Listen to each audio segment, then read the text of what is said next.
We are very concerned about proposed budget cuts to after-school and leadership development programs that provide crucial support and needed skills for immigrant youth in our community.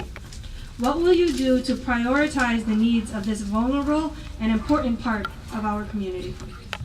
Thank you for asking that question. I am an immigrant myself. I know how this thing works. Yes, there are issues regarding education. I tell you one thing.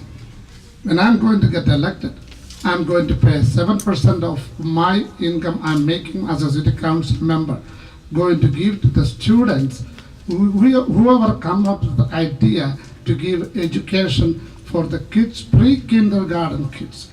Kids born from the day of 1 to pre-kindergarten. Whoever come up with the idea, I'm going to give my 7% of my income from the service, go to the education, because you know what? Next week I'm going to go to graduation for my daughter. We give basic education to my daughter. I'm proud of it. She became a graduate 1 year early. I believe education from the very get-go is important. Yes, your question is how can you help when you get in the later stages in the high school. Yes, it's an important question. If we don't provide enough money, they can go and make criminals in the community. So we have to find money.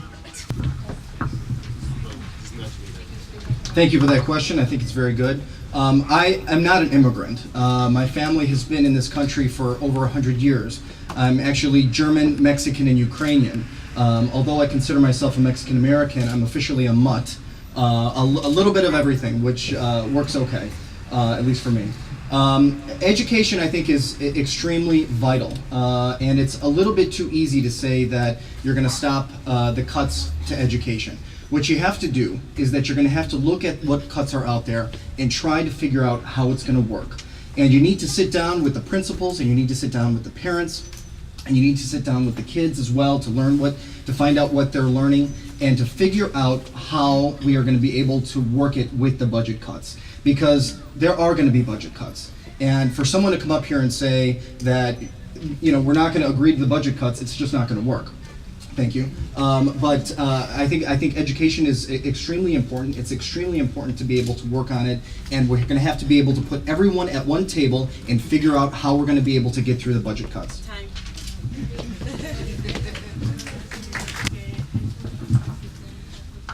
The budget cuts are necessary, not in the areas, and that's where we become selective. We are in negotiations with $1.5 billion shortfall. And how do you make all of this right? We passed in the city council the languages that had to be spoken. We've just had in a hearing the pharmacists that have to do that.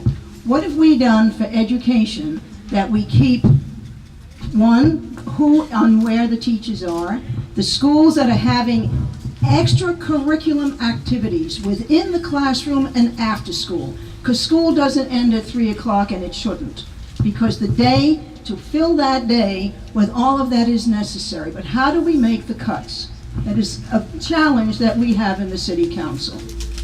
The mayor has said that he will not reduce teachers in the classroom. That's the first big step that we have.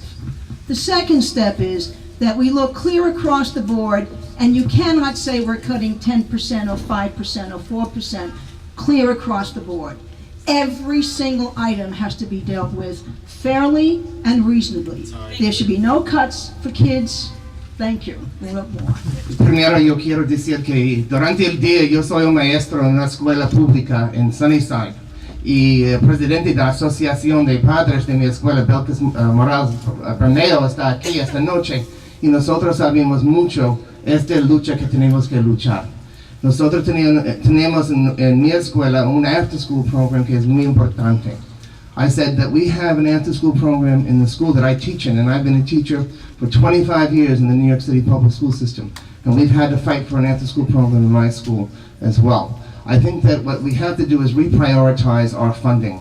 And we have to take the funding that go outside the district and bring it back to the district. And we have to use that funding for programs like Queens Community House. And by the way, I also started a youth services program, which is now being taken over by Queens Community House. So I know firsthand the priority that must be put on after-school programs and programs for our youth.